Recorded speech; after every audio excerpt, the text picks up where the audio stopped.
ومن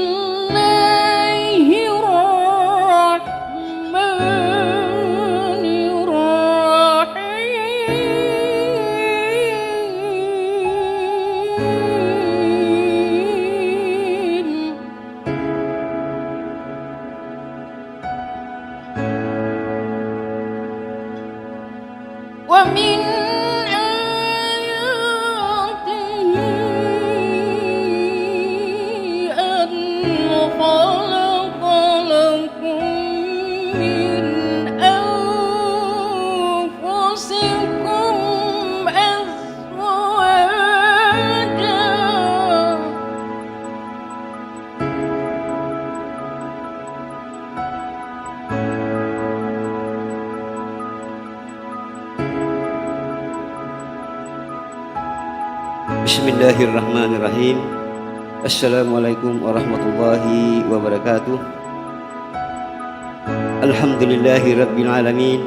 Wassalatu wassalamu ala asyrafil anbiya'i wal mursalin Sayyidina Muhammadin wa ala alihi wa sahbihi ajma'in. Amma ba'd.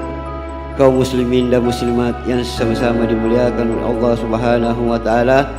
Pertama-tama mari kita henti-hentinya memanjatkan puji syukur kepada Allah Subhanahu wa taala karena pada hari ini kita masih diberi nikmat kesehatan dan nikmat kesempatan untuk hadir bersama-sama di tempat yang mulia ini guna menyaksikan pernikahan kedua mempelai ini.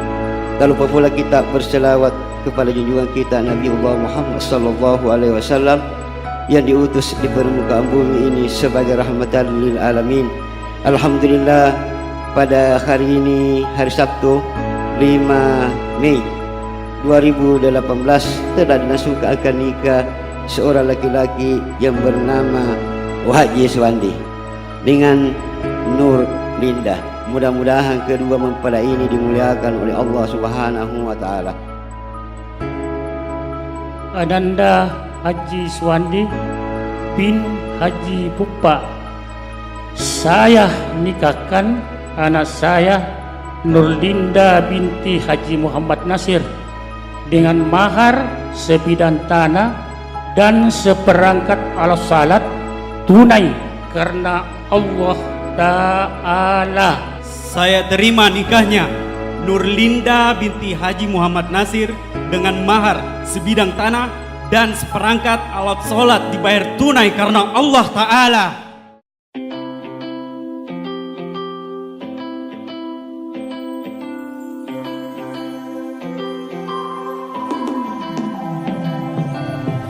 Fighting flames of fire, hang on to burning wires. We don't care anymore. Are we fading lovers? We keep wasting colors. Maybe we should let this go. We've fallen apart, still we hold together.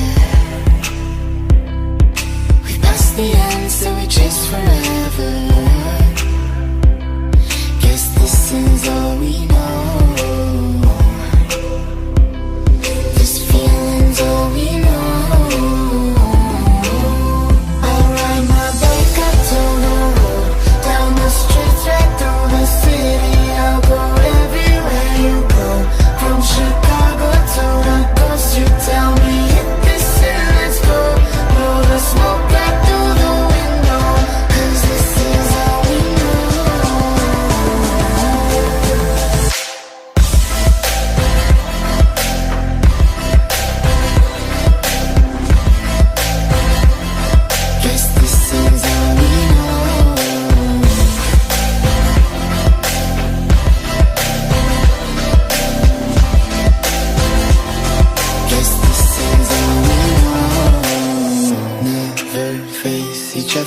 Happy wedding buat Wandi dan Linda. Semoga menjadi keluarga sakinah, Mawadah, warahmah. Semoga menjadi keluarga yang sakinah, mawadah, warahmah. We've fallen apart, still we hold together. We passed the end, still we chase forever.